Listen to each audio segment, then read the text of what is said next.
इस फिल्म की नायिका एक हत्यारिन है, लेकिन उसे केवल 1 मिनट के लिए जेल में रहना पड़ता है। ऐसा इसलिए है क्योंकि भविष्य की दुनिया में तकनीक लगातार विकसित हो रही है और मानवता ने एक अद्भुत आई ड्रॉप का आविष्कार किया है। इस आई ड्रॉप की एक बूंद आँखों में डालते ही अपराधी वर्चुअल जेल में प्रवेश कर जाता है। वास्तविक दुनिया में 1 मिनट वर्चुअल दुनिया में 1 साल के बराबर होता है और इस 365 दिन के अनुभव से कैदी को सुधारने का मौका मिलता है। इस आई ड्रॉप को विकसित करने वाली नायिका, जिसका नाम छोटी है, और उसके साथी ने मिलकर इसे बनाया है। वर्चुअल ड्रॉप को लॉन्च करने से पहले साथी ने छोटी को खुद इस उत्पाद का अनुभव करने के लिए कहा। सब कुछ तैयार होने के बाद छोटी की आंखों में एक बूंद डाली गई और अगले ही पल वह वर्चुअल जेल में पहुंच गई। यहाँ एक बंद काला कमरा था जिसके सामने एक विशाल स्क्रीन थी जिस पर 001 दिख रहा था, जो जेल के पहले दिन का प्रतिनिधित्व करता था। पास में एक साफ शेल्फ था जिस पर पानी और कुछ डिब्बा बंद खाने की चीजें, साथ ही उपयोग की जाने वाली सफाई की वस्तुएं रखी हुई थी। हर दिन शेल्फ से डिब्बा बंद खाना खाने के बाद अगले दिन सभी चीजें अपने आप रीसेट हो जाती थी। जमीन पर एक टैबलेट और एक पेन भी था। जमीन जालीदार थी,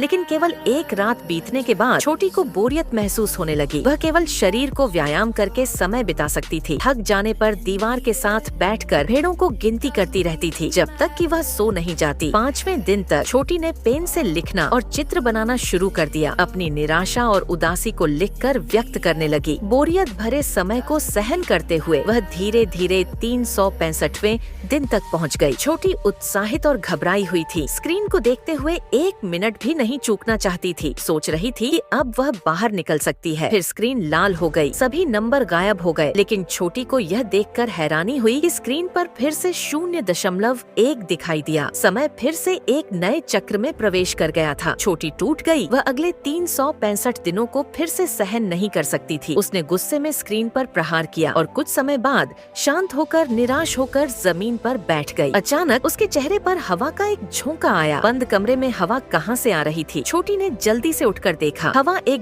डीली धातु की शीट के पीछे से आ रही थी जिसके बाहर प्लास्टिक की एक परत थी। प्लास्टिक को फाड़कर छोटी बाहर निकल आई। उसे एहसास हुआ कि यह कोई वर्चुअल जेल नहीं थी, बल्कि एक परित्यक्त कारखाना था। उसने जो हर दिन बिताया था वह सब वास्तविक था। वह जमीन पर पड़ी केबल्स का पीछा करते हुए पास के कंट्रोल रूम में पहुंची, जहां वह हर दिन खाने वाले डिब्बा बंद खाने और पानी की बोतलें रखी हुई थी। एक और दरवाजा खोलते ही उसने जो देखा उससे उसकी आंखें फटी की फटी रह गईं। यहाँ एक निगरानी कक्ष था